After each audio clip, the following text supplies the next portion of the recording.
This is it. It costs £138,000, around the same as a Porsche 911 Turbo S. And it has the futuristic lines you would expect of a rare breed Honda. Power comes from a 3.5-litre twin-turbo V6, backed up by a squadron of electric motors. Together, they give the NSX 573 horsepower. So you would assume the performance is something to shout about.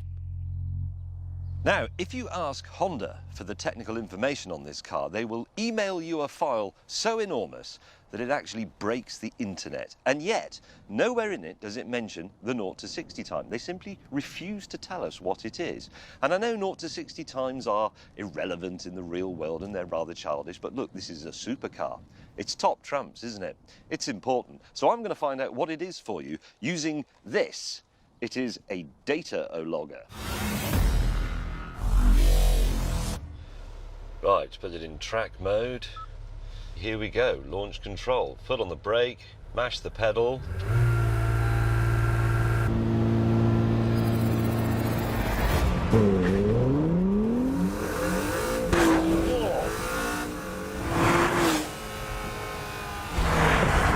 I'm not sure that was quite as neck snapping as a Nissan GTR, but it wasn't far off. Let's see what I did.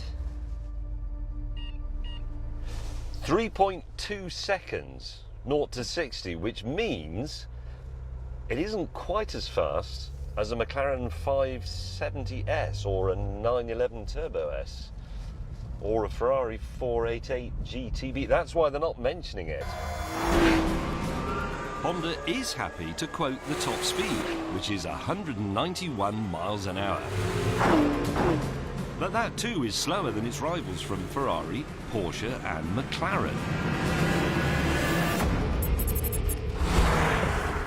So, has the new NSX got anything in the performance department that makes it rise above its supercar peers? Well, yes, actually. Firstly, there are the brakes, which are fly-by-wire. There is no physical connection to the pedal. And that's because they have to harvest energy to recharge the battery system. It's a much cleverer version of that than you get on the Porsche 918, a car that costs 5 times as much. And then there's the hybrid system. It uses not one electric motor, as you might expect, but 3. And the way it uses them is well good. The one at the back is the wingman for the petrol engine, filling the power gaps when the turbos lag. This gives the NSX ballistic pickup at any speed. Look, instant shove, and it's lovely.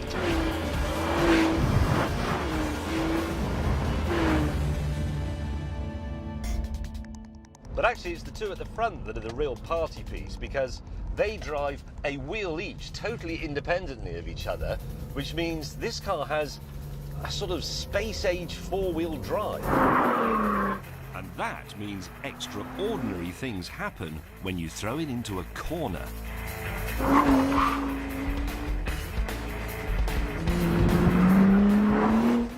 So as you approach a corner like this one, computers are measuring the speed, they're measuring G-force, steering input and so forth. They're adding power to the wheel or taking power away from the wheel as it's needed.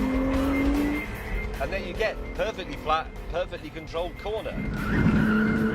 It is a bit like driving a Honda Civic. There are people who would say that technology like this in a car helping it to feel secure will make it dull, but it doesn't feel dull to me. It feels tremendous. I'm going fast and I'm relaxing. Now, what's wrong with that? But the futuristic 4-wheel drive isn't the only piece of 23rd century engineering on the NSX.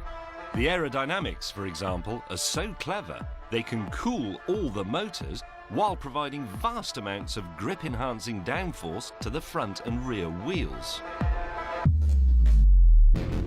And it does all this without anything as old-fashioned as huge wings and spoilers.